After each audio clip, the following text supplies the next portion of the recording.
느헤미야 세 번째 시간입니다. 에스라 느헤미야는 바벨론 포로라는 하나님의 징계 이후에 어떻게 하나님의 나라가 다시 세워지는가를 보여주는 한 권의 책이다, 이렇게 말씀을 드렸습니다.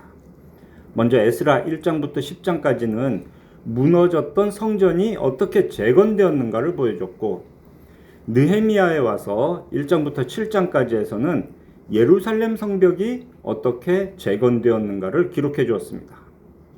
여기까지의 내용은 이런 식으로 정리를 할 수가 있겠습니다. 하나님의 나라는 하나님의 택하심을 받은 남은 자가 성전을 중심으로 예루살렘 성에서 세상과 구별된 삶을 사는 것이다. 그렇다면 세상과 구별된 삶의 의미는 무엇일까요?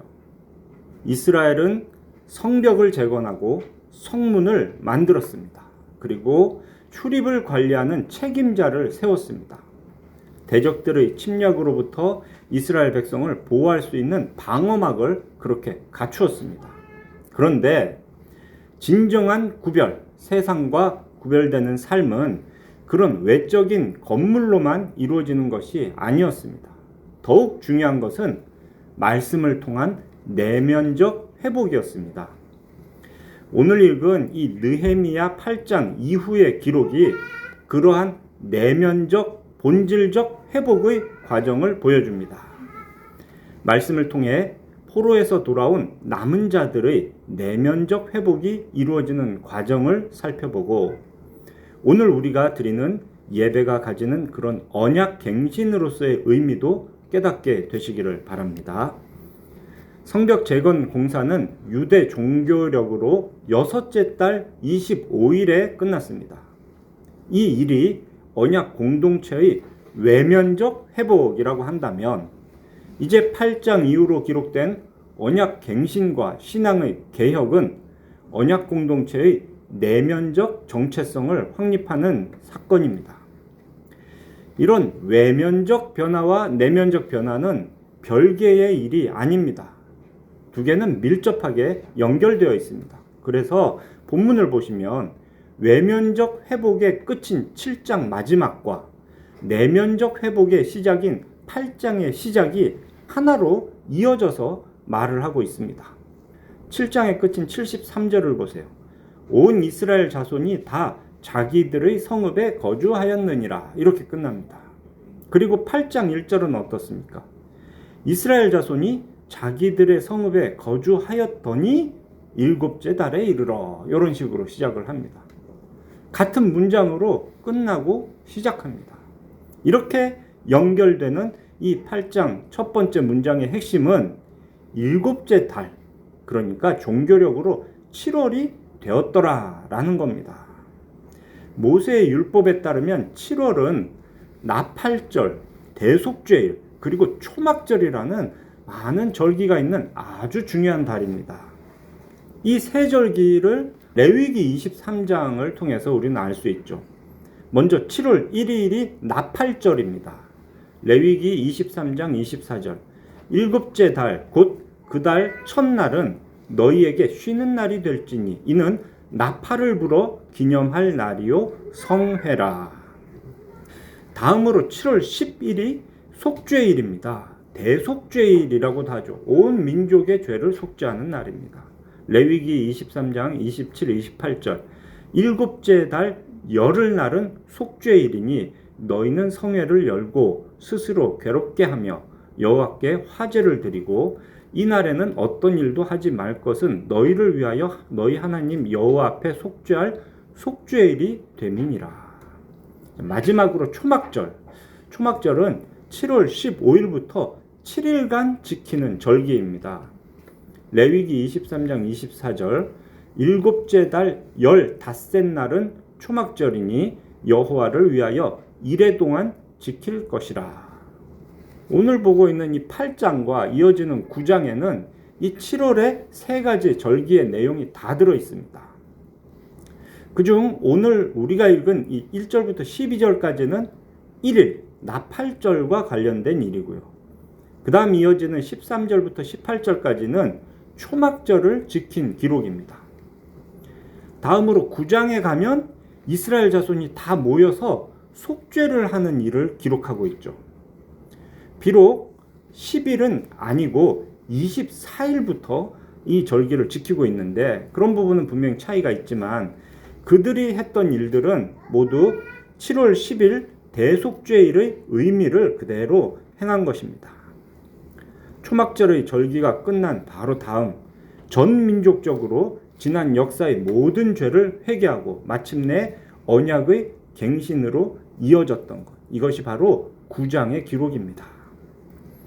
자, 이렇게 세 가지 절기가 지켜진 것을 보고 이제 다시 8장 1절을 보시겠습니다.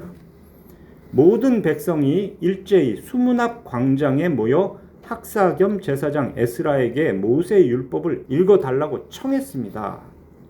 이스라엘 백성이 에스라라는 사람을 통해서 하나님의 말씀을 듣는 것은 지금이 처음은 아닙니다.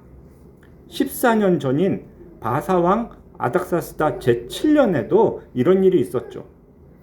성전이 완공된 지 한참 후에 학사 에스라가 1,800여 명의 이스라엘 사람들과 함께 예루살렘으로 돌아왔습니다. 이것을 우리는 제2차 포로 귀환이라고 합니다. 그 당시 에스라는 모세의 율법을 가르쳤습니다. 그리고 백성의 신앙을 바로잡았죠. 특히 이방 결혼 문제를 회개하는데 큰 힘을 썼습니다. 이제 성벽 재건 공사가 완료되고 마침 7월이 된 겁니다. 7월이 되어서 모든 백성이 일제히 수문 앞 광장에 모였습니다. 구약 성경에서 나팔절 절기를 지킨 일에 대한 기록이 없습니다. 딱 여기에만 나팔절 절기를 어떻게 지켰다라는 기록이 있어요. 그렇게 기록이 없다고 해서 이스라엘 백성이 나팔절 절기는 한 번도 지킨 적이 없느냐, 우리가 이렇게는 말할 수 없겠지만 어쨌든 이처럼 나팔절에 각 성읍에 흩어져 살던 모든 이스라엘 백성이 한 곳에 모인 것은 정말 특별한 일입니다. 대적의 그 많은 방해에도 52일이라는 짧은 기간에 이루어진 그 예루살렘 성벽 재건 공사를 이들은 다 경험했습니다. 그 일을 통해서 하나님의 도우심을 체험한 거죠. 바로 이 일들이 그들에게 내면적 신앙 개혁을 하게 된 그런 특별한 동기가 되었다고 볼 수 있습니다. 그렇게 그 모든 이스라엘 백성들이 수문 앞 광장에 모였습니다. 자, 여기서 수문이라는 것은 물의 문입니다. 영어로 워터게이트. 워터게이트라는 건물이 예전 72년도에 미국에서 중요한 일이 있었죠. 워터게이트, 그게 수문입니다. 물의 문. 종교적 행사는 주로 성전 뜰에서 이루어지는 것이 일반적입니다. 그런데 성전이 아닌 수문 앞 광장에 모였다는 것은 아마도 참석자들이 너무 많았기 때문일 겁니다. 예루살렘 성내로 물을 공급하는 역할을 하는 그 수문 앞 광장, 거기는 공간이 굉장히 넓었고 아마도 어떤 의미가 있어서 성령께서 그들이 거기에서 모이도록 하셨을 겁니다. 요한복음 7장 37절 이후를 보면 예수님은 초막절에 예루살렘에서 생수의 강에 대한 말씀을 하신 적이 있습니다. 이는 그를 믿는 자들이 받을 성령을 가리켜 말씀하신 것이라. 요한은 그렇게 해설을 해줬어요. 어쩌면 지금 수문 앞 광장, 그러니까 물이 흐르는 문, 수문 앞 광장이라는 장소도 그와 같이 성령님의 역사를 생각하게 하는 것으로 볼 수 있습니다. 이 8장 전체를 보면 우리가 주목해야 될 말이 두 가지가 있습니다. 첫째는 모였다라는 동사입니다. 나팔절을 지키는 1절에도 보면 모여서 이 말이 있고 또 초막절을 지키는 13절에도 보면 모였다라는 말이 먼저 시작됩니다. 그리고 두 번째 주의할 단어는 크게 기뻐했다는 겁니다. 나팔절이 끝나는 12절에 크게 즐거워했다 하고 또 초막절이 끝나는 17절에도 크게 기뻐했다. 나팔절에 모여서 율법의 말씀을 들은 결과 이스라엘 백성들은 크게 즐거워했습니다. 또 깨달은 율법을 따라 모여서 초막절을 성대하게 지킨 결과 그들은 크게 기뻐했습니다. 이것이 바로 예배의 본질이라고 말할 수 있습니다. 모여서 말씀을 듣고 크게 기뻐하는 겁니다. 자, 이제 나팔절을 지켰다는 그 기록을 좀 더 자세히 보겠습니다. 성벽을 재건한 이스라엘 백성들은 한 곳 수문학 광장에 모였습니다. 자, 모인 그들은 모세의 율법에 익숙한 학사 겸 제사장인 에스라에게 말씀 들려주기를 청했다. 그때 이스라엘 백성들이 하나님의 말씀 앞에서 보인 반응이 무엇입니까? 먼저 에스라가 단상 위에서 성경책을 펼 때 모든 백성은 자리에서 일어섰다라고 합니다. 하나님의 말씀에 대한 경외심의 표현이죠. 다음으로 에스라와 제사장들이 하나님의 율법책을 낭독하고 그 뜻을 해석하여 다 깨닫게 했는데, 그렇게 했더니, 그러니까 하나님의 말씀을 듣고 깨달은 백성들은 그 말씀을 듣고 다 울었다 합니다. 율법을 깨달은 이스라엘 백성들은 가장 먼저 자신들의 죄를 슬퍼했던 겁니다. 자신들의 삶이 하나님의 거룩하신 본성과 또 의로우신 율법에 배치되는 것을 알게 된 것입니다. 자기의 죄를 슬퍼하고 미워하는 자가 결국 그 모든 죄를 버리고 하나님께로 돌아설 수 있습니다. 그러니 말씀을 듣고 깨달았을 때 울며 슬퍼하는 것은 언약 백성다운 그런 삶의 정체성을 회복하는 데 아주 중요한 과정이라고 말할 수 있습니다. 그런데 그렇게 울며 슬퍼하는 것으로 끝나는 건 아닙니다. 총독 느헤미야와 제사장 겸 학사 에스라와 또 말씀을 가르쳤던 레위 사람들은 그렇게 말씀을 듣고 울며 슬퍼하는 백성들에게 이렇게 가르칩니다. 오늘은 너희 하나님 여호와의 성일이니 슬퍼하지 말며 울지 말라. 울지 말아야 하는 이유, 그것은 바로 오늘이 여호와의 성일이었기 때문입니다. 예배는 하나님이 중심이 되어야지 사람의 감정이 중심이 되어서는 안 됩니다. 그럼 하나님이 중심이 된다는 것이 무엇인가? 이것은 그 다음 10절까지 보고 말씀을 드리겠습니다. 이어지는 10절은 앞서 9절의 가르침을 보충 설명하는 것입니다.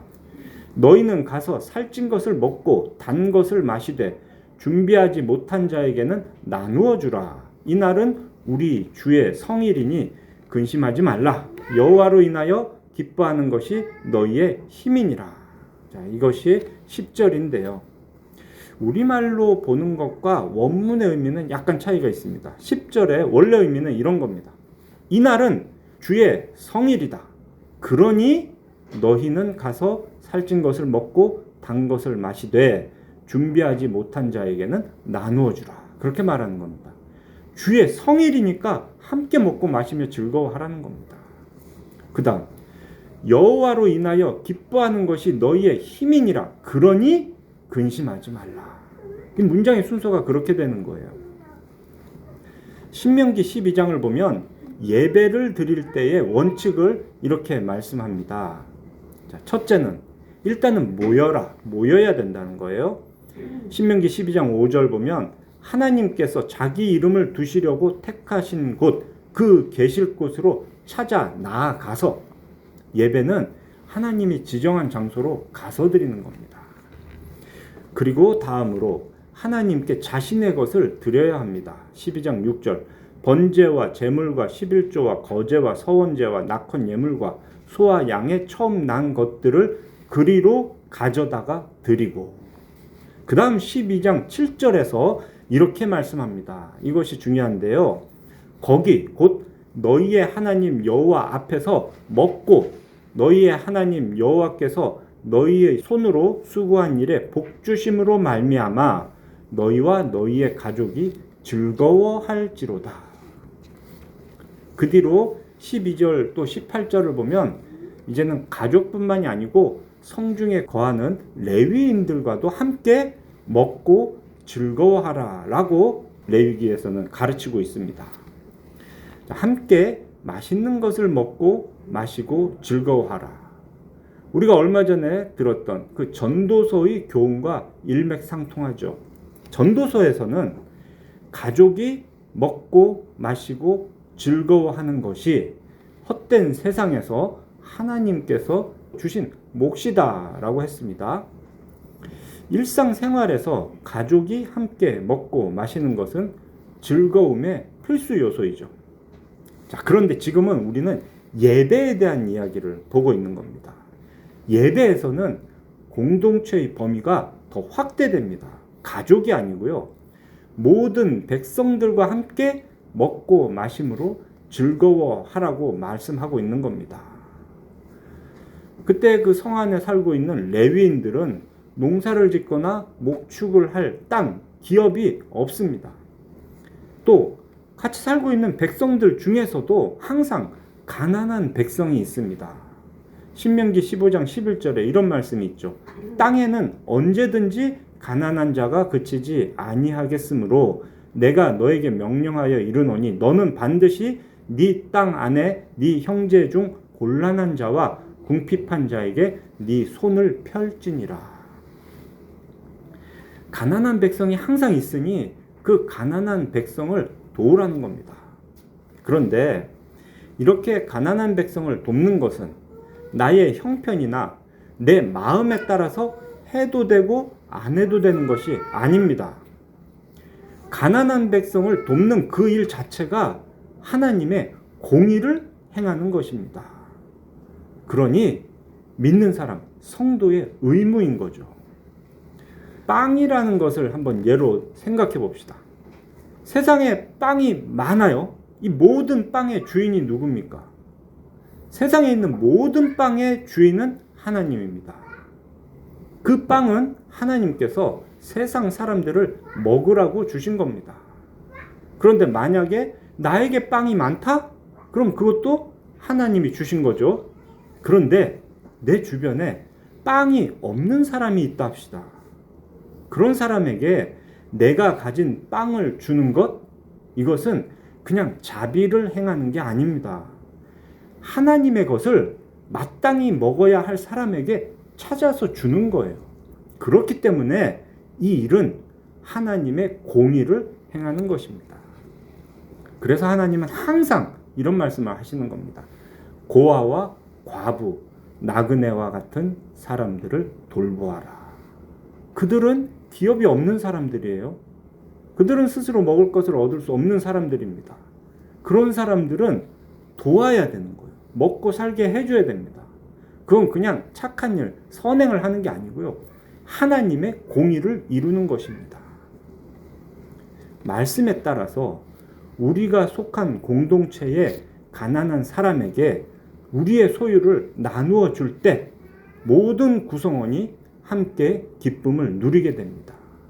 신약 교회에서 그런 일들이 일어났던 겁니다.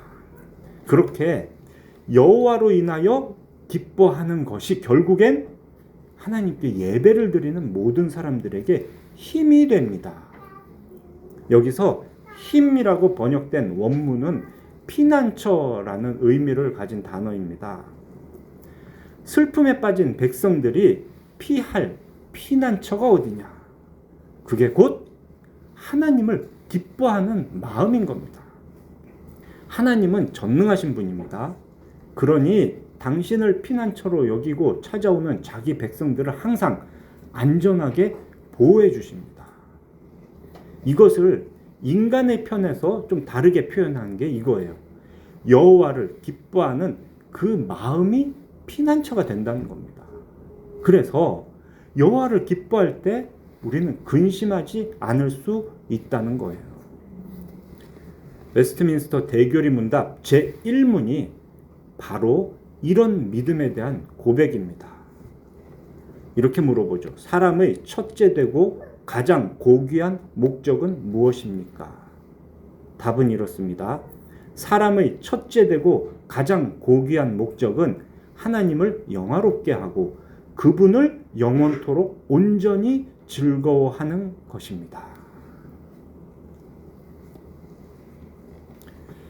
이렇게 한 곳에 모여서 말씀을 듣고 깨달아 죄를 회개하고 또 함께 먹고 마시며 기뻐하는 이러한 예배의 마지막은 언약을 갱신하는 일로 마무리가 됩니다. 이 8장 9장의 마지막인 9장 36절을 보세요. 우리가 이 모든 일로 말미암아 이제 견고한 언약을 세워 기록하고 우리의 방백들과 레위 사람들과 제사장들이 다 인봉하나이다 하였느니라. 그리고 그 다음 10장에 보면 거기에 인봉한 사람들의 명단이 쭉 나옵니다. 이것이 바로 언약 갱신입니다. 우리의 삶은 날마다 개혁해 가야 됩니다. 그런데 하나님께서 우리에게 주신 언약은 개혁의 대상이 아닙니다. 언약은 갱신해야 되는 것입니다. 하나님께서 오랜 세월 동안 자기 백성에게 주신 그 사랑의 언약은 변함이 없습니다. 잘못된 것도 없습니다. 다만 그 언약의 대상인 사람이 악해서 하나님의 언약을 잊어버리고 그 언약을 깨뜨립니다. 그래서 우리는 주기적으로 그 하나님의 언약, 사랑의 언약을 갱신해야 합니다. 하나님의 언약을 항상 마음판에 다시 새기고 그 언약을 비추어서 자신을 돌아봐야 합니다. 그리고 이 언약을 따라 살기로 다짐하고 실천해야 합니다. 이것이 언약 갱신입니다. 이 언약 갱신이 예배 중에 일어나는 일입니다. 수문 앞에서 백성들이 갱신했던 그 언약은 마침내 예수 그리스도를 통해 모두 이루어졌습니다. 그 수문을 통해 백성들에게 공급되었던 물과 같이 스스로가 생수가 되신 예수님은 우리의 영적 갈증을 해결하시고 우리에게 영원한 생명을 주셨습니다. 십자가에 달려 죽으시고 부활하신 예수님은 우리를 죄로부터 완전히 속량해 주셨습니다. 예수 그리스도를 통해 성취된 언약의 복을 누리는 오늘날의 우리는 그러면 이 말씀을 어떻게 적용해야 할까요? 주님 다시 오실 그날까지 예배를 통해서 계속해서 언약을 갱신해야 합니다. 물론 매일 하면 좋겠죠. 매일 말씀을 읽고 매일 기도함으로 갱신해야 되겠지만 최소 주기가 주일 예배입니다. 그러니까 일주일의 단위를 우리는 지켜서 언약 갱신을 해야 됩니다. 또 거기에 더해서 부활절, 성령 강림절, 성탄절 이런 구속사와 관련된 세 개의 절기도 바로 그런 의미, 언약 갱신의 시간이 될 수 있습니다. 이러한 언약 갱신 예배의 시작은 모임입니다. 주께서 부활하신 주일에 특별한 지정된 장소인 교회에 우리는 모여야 합니다. 그리고 목사를 통해 선포되는 말씀을 듣고 깨달아야 합니다. 이를 위해 목사는 항상 하나님의 말씀을 연구하고 하나님의 말씀만을 성도들에게 가르쳐야 합니다. 세상에서 일어나는 일들도 궁금한 게 많죠. 그렇지만 그런 일들은 세상의 전문가들이 할 일이지 목사가 할 일은 아닙니다. 그리고 그렇게 선포되는 하나님의 말씀을 들어 깨달으며 성도는 반드시 자기의 죄를 회개할 수밖에 없습니다. 전적으로 타락한 인생이 하나님의 거룩한 말씀을 들으면서 아유 그래 역시 내가 말씀대로 잘 살았네 이런 반응은 나올 수가 없는 겁니다.